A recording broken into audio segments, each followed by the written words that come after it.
Ankalaev and Alex Pereira. They are fighting now. Who is winning and fight for that belt as well. To get big things is not that easy, you know. Everything is hard, how to work for that. But I realized it really long time ago. You work hard, you get good, you know. Go up, take the belt. Fans couldn't believe what they were seeing when Alex Pereira's latest training clip surfaced online just weeks before UFC 320.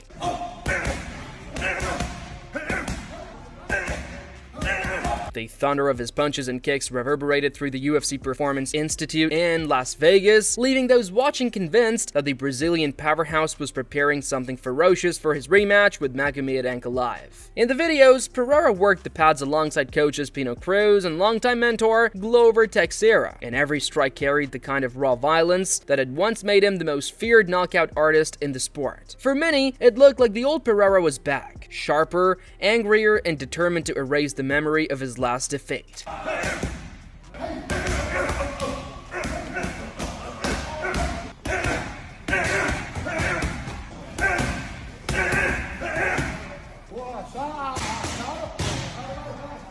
The first fight between Pereira and Ankalaev took place earlier this year at UFC 313, and it didn't go the way the Brazilian had hoped. After 5 hard rounds, the judges unanimously gave the decision to Ankalaev, who used superior clinch work and smart pressure to neutralize Pereira's explosive striking. It was a disappointing showing for a man who had been crowned Fighter of the Year in 2024, a season where he brutally dispatched Jamahal Hill, Jiri Prochaska, and Khalil Rountree in a run that stamped him as the dominant force at 205 pounds. But against the Russian, his feared knockout power never truly surfaced, and his inability to control the clinch left him looking one step behind all night. I think that Ankalaev just had him guessing a lot with, I think, Pereira's level on the ground. I don't know what level he's at, but I think he's still a bit wary of getting taken down. He definitely defended the takedowns well, but me with an educated eye watching it, I don't think Ankalaev was really trying to take him down that much. I think he definitely tried a couple of times. I think he did 10 or 11 takedown attempts, but I would say only 2 or 3 of them he went full blast. I think the rest of the time he was trying to tire him out with the grappling, standing, like the cage grappling stuff. So I think Ankalaev had the perfect game plan. He didn't overcommit, tired him out. I can't believe people watched that fight and thought that Pereira won.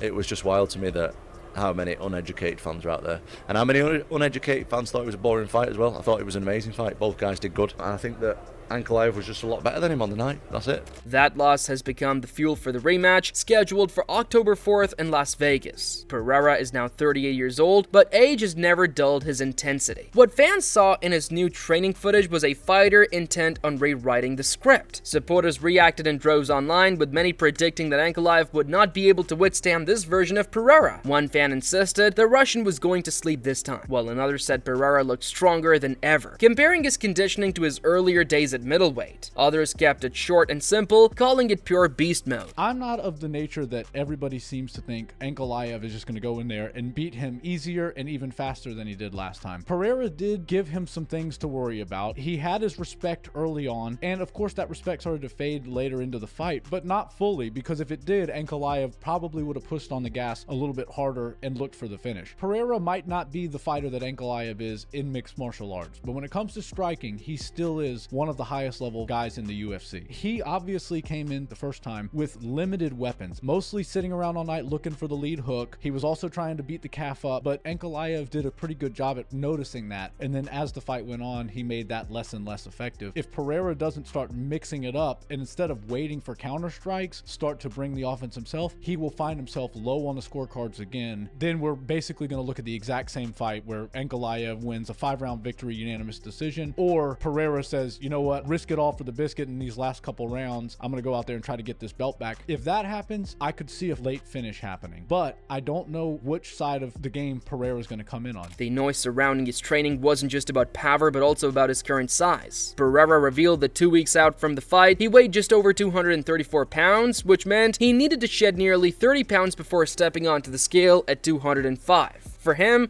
drastic weight cuts are nothing new, but when fans heard the number, many were shocked. Some labeled it dangerous, calling it insane that a fighter would be expected to lose so much weight in such a short time. Others argued that extreme cutting should be banned altogether, while supporters of Ankalaev mocked the process, suggesting all the effort would end with Pereira asleep on the canvas again. Still, Pereira has made a career of draining down from massive walk-around weights, and few believe he'll fail to make the limit. It's hard because it's funny. I don't think of it as difficult because like I can skate better than I can walk.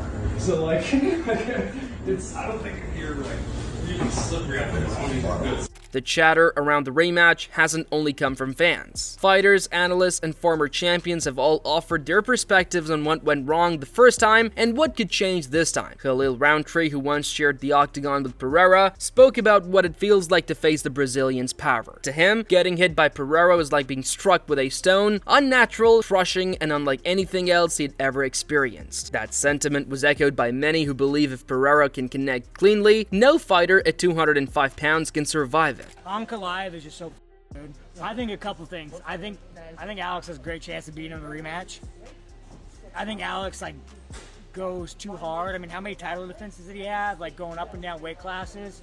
Where Ankalaev rides the bench for a certain amount of time. Like being that active and not only that, being a superstar. Like no one knows what the fuck Ankalaev is. Ankalaev walks down the street, no one knows who that guy is. Alex is a superstar. He can't leave his house without someone saying, "Oh shit, there's Alex, should we take a picture?" Like it kind of takes a toll on the mind. Where, you know, you take Ankalaev, who just lives in a cave somewhere. I don't even know where the that guy's from, but dude, like, you know, he probably lives in a cave somewhere and just, like, he doesn't have to deal with the same pressures of being famous as you do in the U.S. So I think Alex, if he just takes a step back, clears his brain, comes in fresh, you know, traveling all over the world, I think he has a legitimate shot of beating him. Former UFC contender Dan Hardy broke down Pereira's first meeting with Ankalaev and suggested that one of the Brazilian's biggest mistakes was showing too much respect. Instead of imposing his frightening pressure, Pereira seemed cautious, allowing Ankalaev to dictate the flow. Hardy argued that in the rematch, Pereira must close the distance, get inside, and even consider using a clinch game of his own to wear down the Russian. By staying in the front foot, he would force Ankalaev into reactive takedowns, which are far easier to defend than when being backed up against the cage. In Hardy's view, the key was aggression, not waiting, not respecting too much, but reminding everyone why Pereira's frame and presence can overwhelm opponents. So what do you think that Alex Pereira needs to do this time around to get his hand raised and win that title back? I think he needs to close the range down a little bit. You know, I think maybe he had a little bit too much respect for Ankalaev in the last fight. I also think he wasn't quite sure which hand Ankalaev was going to play. You know, and Ankalaev is very, very confident as a striker. His wrestling's always been a backup in his game, and he's never particularly wanted to use it too much.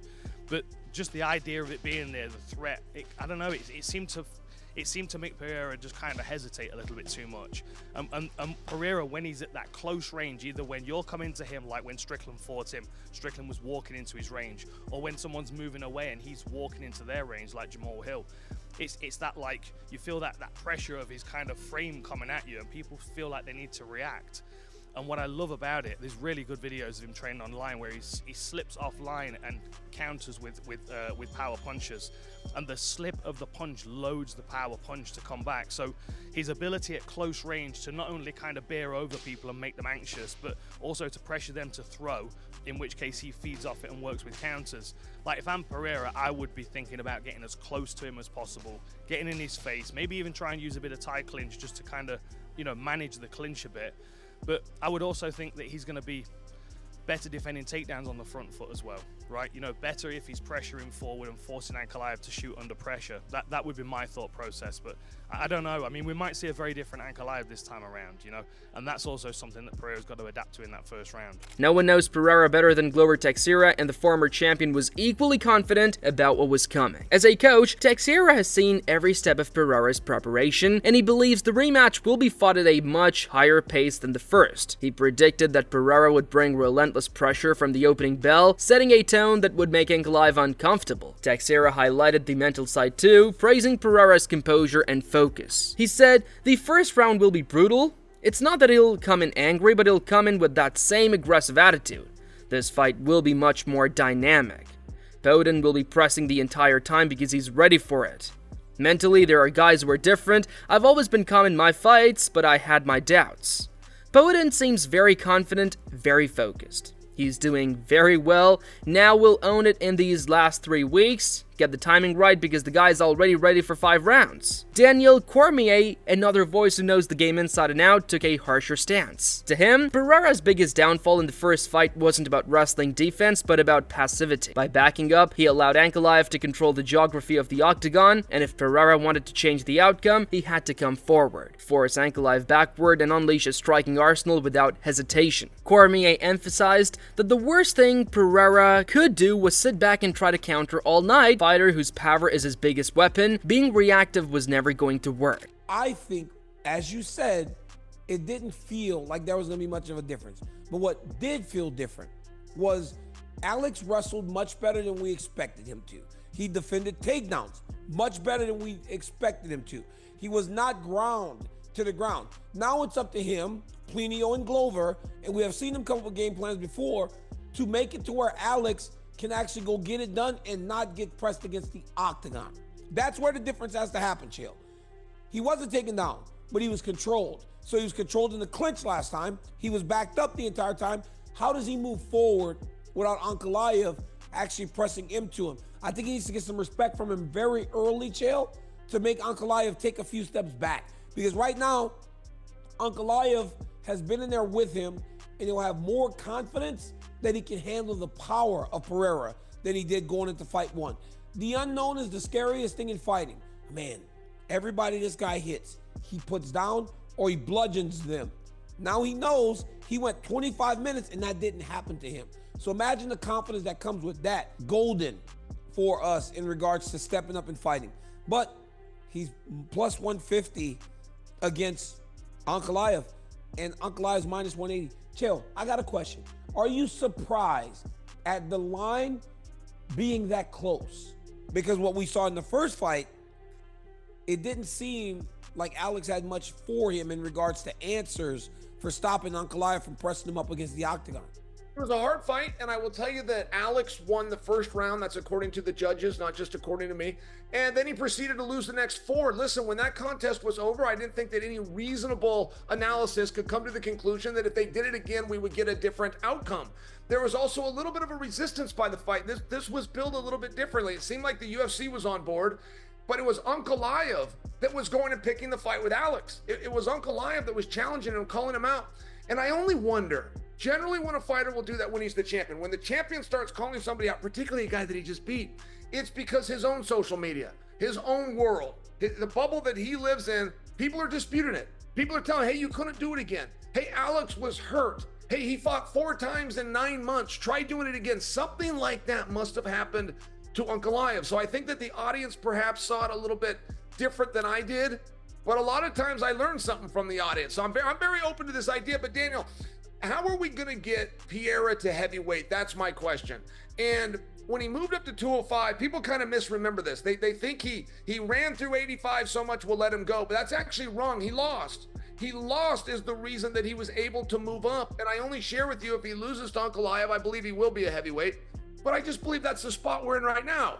He just lost Ankalaev. He doesn't have a belt. I kind of wanted to see him up a division. Not everyone was convinced that Pereira could turn things around though. Arman Sorokian, known for his sharp analysis, wasn't surprised by Ankalaev's win the first time and didn't expect the rematch to be much different. He pointed out the precision in Ankalaev's striking, especially his left hand and punishing leg kicks. In their first meeting, Pereira clearly struggled with those kicks, which disrupted his stance and limited his movement. Sorokian believed Ankalaev's style would again frustrate Pereira, particularly if the fight stretched into the later rounds. For him, the Russian had the more complete toolkit, and that edge would carry him through again. What do you think of the main event, Magomed Ankalaev beating Alex Pereira? I knew that Ankalaev gonna beat him if it's not lucky punch. We know like Pereira, he's so dangerous. He has a good left hook and kicks, leg kicks. But first round he started with leg kicks, and I was scared like again they're gonna like kill his legs, and then he gotta change his stand. But then he could change his game. He started to go forward and he won last, I think, 4 rounds. So you scored it for Magomed? No, 3-2. fight was like even 50-50, you know, you never know. Carlos Prates took a far more optimistic approach. He argued that Pereira had already been given a chance to study his mistakes and would come back with the proper adjustments. In Prates' eyes, Pereira was still one of the most dangerous men in the sport, and the rematch was an opportunity to remind everyone of that. He went as far as to say Pereira wouldn't just win, but would look to finish Ankalaev decisively, delivering the kind of knockout that made him a two-division champion in the first place. I think Pereira gonna win. You know, he got a break on his career. You know, he saw all his mistakes, you know, and fix everything. And now I think he's gonna step on the cage and gonna knock Ankalaev out. Michael Bisping offered a perspective that balanced both sides. He acknowledged that Ankalaev wasn't the kind of grappler fans associate with Dagestan's elite like Khabib or Makhachev, but he was still a strong wrestler with enough tools to keep Pereira from taking over. What concerned Bisping more was the bigger picture. If Pereira lost again, the fallout could be serious, perhaps even signaling the end of his UFC run. He mentioned the Brazilian's visible frustrations online and rumors of a possible shift to karate combat or even a return to boxing. At the same time, Bisping noted that a victory would silence the doubters instantly and even set up blockbuster opportunities, including a potential mega fight with Tom Aspinall that he said fans would love to see. And he kind of makes a dick out of you, right? I've been there. I know what it feels like. And yes, Magomed, even though he's from Dagestan, isn't a Khabib-level wrestler or is that Makhachev or something like that, but he does have wrestling in his back pocket. He beat him at his own game. But Pereira is under a lot of pressure here. He's got to come out. He's got to be aggressive. He's got to go forward. If he's going to get that belt back and get some pride back, he's got to win this fight. Because if he doesn't, this might be the last time we see him fight in the UFC. We saw him have a bit of a meltdown on Twitter recently when something didn't go his way. I forget the exact tweet, what it was, but you know what I'm talking about if you follow the sport. And now he's talking about potentially fighting for karate combat. He's talking about potentially boxing. He's made an absolute fortune. He's left his mark on the sport. But if he beats Magomed Ankalaev, then of course, you know, forget about all those conversations. He's going to be staying in the UFC. And he'll probably fancy his chances against Tom Aspinall at some point down the line. Okay, I know I'd like to see it. All of these voices, from fighters to analysts, painted a fascinating picture of what UFC 320 could mean. On one side stood Ankalaev, the man who had already proven he could beat Pereira by staying disciplined and exploiting weaknesses. On the other stood Pereira, a former champion who had built a career on defying odds, armed with power that can change any fight with a single strike. As October 4 approaches, the hype only grows. Pereira's training footage has already reignited excitement, his weight cut has stirred debate, and the opinions of legends have added layers of intrigue. For Pereira, this fight isn't just about reclaiming a title, it's about proving that his dominance wasn't a flash in the pan and that at 38, he still has what it takes to terrify an entire division. For Ankalaev, it's about validation, confirming that his first win was no fluke and that he's the rightful king of the light heavyweights. Either way, UFC 320 promises to be brutal, dramatic, and unforgettable.